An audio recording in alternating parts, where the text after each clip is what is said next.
renew pada bulan Agustus. Jadi Agustus, September, Oktober, November, Desember.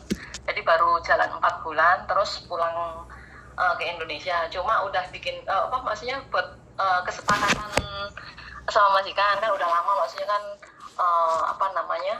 mau pulang terus kayak gitu kan. Tapi majikan bilang belum ngasih kayak gitu. Terus kalau mau cuti lama nggak apa-apa kayak gitu, nanti kalau udah sampai mau balik lagi tinggal kabarin kayak gitu kan. Tapi bos tuh kan telepon terus kayak gitu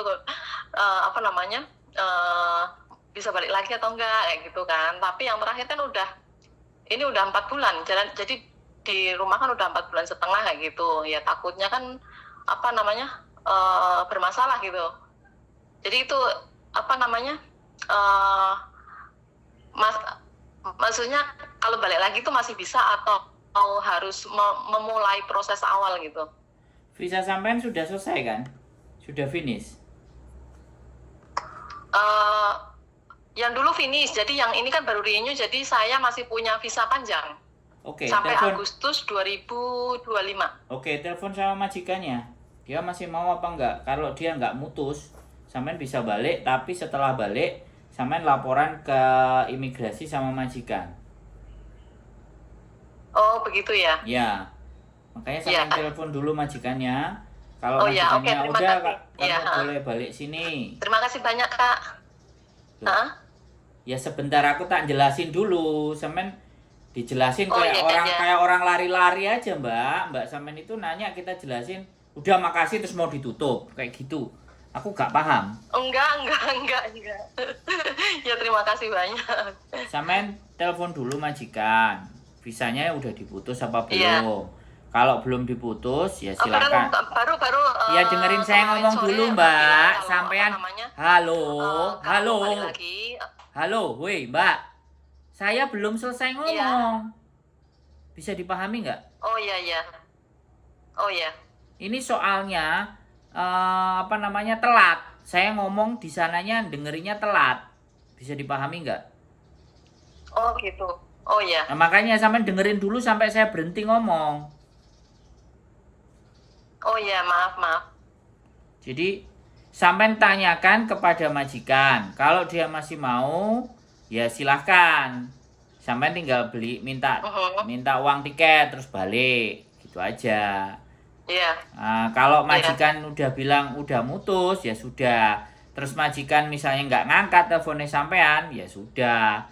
Artinya sampean juga ya dianggap selesai karena majikan nggak ngerespon. Oh iya. Begitu. Atau kalau sampean pengen kejelasan lagi, sampean confirm sama imigrasi di Hong Kong.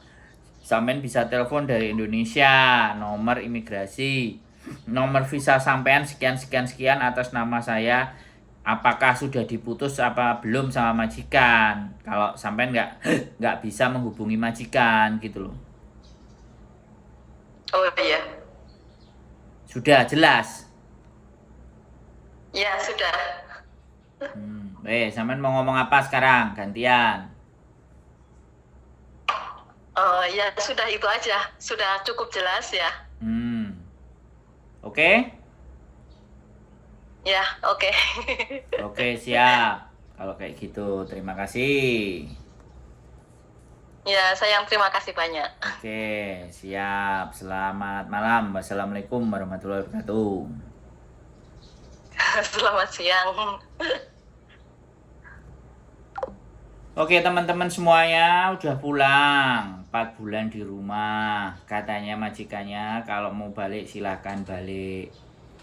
Ngeri kan? Kalau mau balik silahkan balik. Nanti kalau ditelepon majikannya nggak ngangkat, nah itu yang harus jadi pertanyaan. Apakah majikan masih perlu sama kita atau tidak? Kalau mau memastikan lagi, sampai tinggal telepon ke imigrasi Hong Kong. Nomor visa sekian. Itu apakah masih visanya berlanjut atau sudah diputus dengan majikan, itu jauh lebih jelas, jauh lebih terang karena dari imigrasi. Karena bagaimanapun urusan visa itu pasti berurusannya dengan imigrasi. ya yang mengizinkan visa masuk adalah imigrasi. Jadi apapun persoalan kalian tentang visa itu urusannya dengan imigrasi Hong Kong. Kalau KJRI itu paspor, ya. Kalau KJRI itu paspor, keluhan itu KJRI. Ya, keluhan itu juga bisa di labor departemen. Kalau kalian menghubungi agennya nggak ngangkat, ya karena namanya agen aja, agen yang baik, ada agen yang nggak baik, ya kan, macem-macem. Artinya ya mudah-mudahan kalau sampean semua mendapatkan agen yang baik, yang artinya ketika ditanya ada yang respon. Soalnya tadi ada yang komen juga, agenku udah 10 tahun kalau ditanya selalu jawab, berarti kan ketemu sama agen yang baik. Karena ada agen juga yang wis mari urusan ambek majikan yo wis, aku ora melok urusan. Bahkan ada agen juga yang harusnya agennya bisa dapat long service nggak dibantuin, macam-macam pokoknya teman-teman ya. Karena agen di Hong Kong itu sangat banyak sekali. Kenapa bisa banyak? Karena perizinan agen itu ada 2. Jadi perizinan yang pertama itu perizinan agen yang diizinkan oleh pemerintah Hong Kong. Nah, itu yang pertama. Terus yang kedua, agen yang lisensinya itu diterima oleh KJRI, dan itu yang nggak banyak. Yang diterima sama KJRI itulah yang nggak banyak. Makanya agen-agen yang mendapatkan 2 license, KJRI dan pemerintah Hong Kong, maka dia bisa memproses teman-teman. Tapi kalau agen yang izinnya hanya labor, yang izinnya hanya Hong Kong saja, maka dia tidak bisa memasukkan berkas kontraknya itu ke KJRI. Tapi bagaimana cara mengakalinya? Mereka nitip cop. Nah, mereka membeli cop kepada agen-agen yang mendapat license dari KJRI.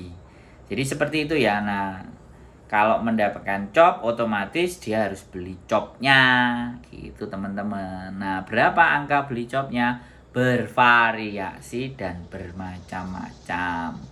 Nah, makanya di hadapan KJRI yang dipanggil kalau ada persoalan ataupun masalah ya agen yang mendapatkan lisensi dari KJRI. Ya, artinya agen yang hanya mendapatkan cop ya dari Hong Kong itu namanya sub agent. Nah, begitu ceritanya teman-teman. Makanya sekali lagi ya teman-teman, ini pemahaman dan pengetahuan buat kita semuanya. Kadang-kadang agen yang sudah dapat lisensi itu juga kadang-kadang pelayanannya juga belum tentu. Kadang ada juga agen yang belum punya lisensi, tapi kalau sama kalian baik, kalau sama kalian akrab, ya gak mesti. Ada agen yang sub agent, itu juga nggak baik. Biasa namanya sub agent. Tapi kalau agen yang terlisensi di KJRI sampai nggak baik, harusnya KJRI itu memberikan sanksi. Karena saya pernah juga bekerja di agen yang notabene-nya pernah izinnya itu dibekukan. Dibekukan itu artinya dia nggak bisa masukkan berkas kontrak. Pernah waktu itu salah satu agen yang tidak berkas kontraknya itu tidak bisa masuk ke KJRI. Padahal dia juga hitungannya agen lama. Tapi kalau sekarang mungkin dia sudah license-nya sudah bergulir lagi. Nah itulah ya teman-teman, sekali lagi nih di KJRI itu kan dia harusnya benar-benar ya, aku nggak ngerti ya sistem kerja mereka terhadap agen-agen yang punya license. Tapi ya begitulah fakta dan kenyataannya. Jadi negara masih menyerahkan kepada pihak swasta untuk proses karena negara dilarang berbisnis. Jadi begitu ya teman-teman. Makanya tetap semangat dan berjuang. Ada tidaknya agen ketika kalian mengerti dan memahami peraturan, maka sebenarnya adanya agen itu tidak terlalu berpengaruh. Kalau kalian memahami tata aturan bagaimana cara bekerja di Hong Kong, bagaimana menjadi domestic helper, bagaimana hak-hak dan kewajiban sebagai domestic helper. Nah, tapi sayangnya sekali lagi belajar tentang hak-hak dan kewajiban kalian itu menjadi bukan fokus yang utama. Yang fokus utama adalah gajian, kerja dan gajian. Itu aja dari saya. Keep stay tune with YouTube channel and see you next video. Bye bye.